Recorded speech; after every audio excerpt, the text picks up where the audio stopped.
गायब हो गए और फिर तनकीद भी बहुत ज्यादा है। कमेटी के अंदर आप रोक नहीं पाए रिकमेंडेशंस को, क्या हुआ? तलत अहमद अली सेनेटर कमेटी के चेयरमैन है, उनकी बच्ची का कन्वोकेशन था, तो वो मंगल को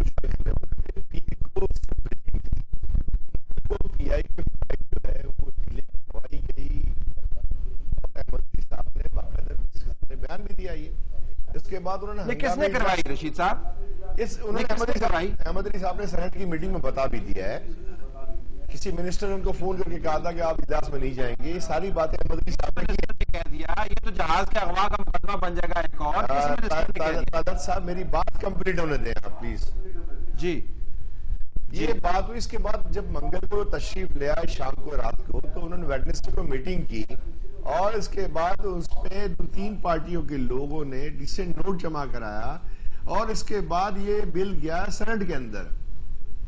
हमने तो तलत भाई कैबिनेट की मीटिंग के अंदर हमारे 2 मिनिस्टर बैठे हुए थे, ऑर्डर ऑफ द डे में वो बिल शामिल नहीं था, लेकिन उसको शामिल किया गया। तो हमारे दोनों मिनिस्टर साहिबान ने जो कैबिनेट का हिस्सा होते हैं उन्होंने भरपूर मुखालफत की। हमने अपने तहफ़्फ़ुज़ात नहीं कहे, हमने मुखालफत की क्योंकि हम ये समझते हैं कि ये अवाम के साथ एक और ज्यादती होगी। इस मुल्क में रेवेन्यू कलेक्ट कर सकता हूं सिर्फ मैं ये देखें, आपकी कमेटी, आपकी पार्टी के चेयरमैन जिस कमेटी को हेड कर रहे थे, वो कमेटी इस आरजीएसटी के ऊपर 15 रिकमेंडेशंस को रोक नहीं पाई। मतलब आपका क्रिटिसिज्म अपनी जगह पर, लेकिन अमली तौर पर you essentially let it go. आपने तो उसको पास कर दिया ना, तो आप मान लें कि फाइनेंस बिल या मनी बिल जो है पार्लियामेंट पास करती है और पार्लियामेंट की स्टैंडिंग कमेटी फाइनेंस का मैं मेंबर हूं। और आप ये देखिएगा कि हम कहां कहां मुखालफत करते हैं और जो हम 25 MNA हैं हम अपना किरदार अदा करेंगे। हम कोई एग्रीमेंट करके ये नहीं बोलेंगे हमारी ये बात मान ली गई और हम अवाम के इशू को पीछे नहीं रखेंगे और ये नहीं कहेंगे हमारी 4 बातें मान ली गई और हमने बिल की हिमायत कर दी। हम तो कहते हैं रेवेन्यू जनरेट करना है तो एग्रीकल्चर टैक्स लगाओ, करप्शन रोको, 300 अरब रुपए इदारे खा रहे हैं उसको रोको, अवाम के ऊपर ज्यादती ना करो। हमारा लैंड मुखालफत में वोट डालेंगे। आप कह रहे हैं नेशनल असेंबली मुखालफत में वोट डालेंगे, वक्त साबित करेगा और आप देखेंगे इंशाल्लाह। ये अवामी नेशनल पार्टी वाले इस पे कोई रिस्पॉन्ड देखिए, जब इनके चेयरमैन आया उसके बाद भी 2 दिन उसके चेयरमैनशिप में भी 2 दिन ये मीटिंग चलता रहा और आज जो रिकमेंडेशन है उसमें इनकी चेयरमैन का दस्तखत है।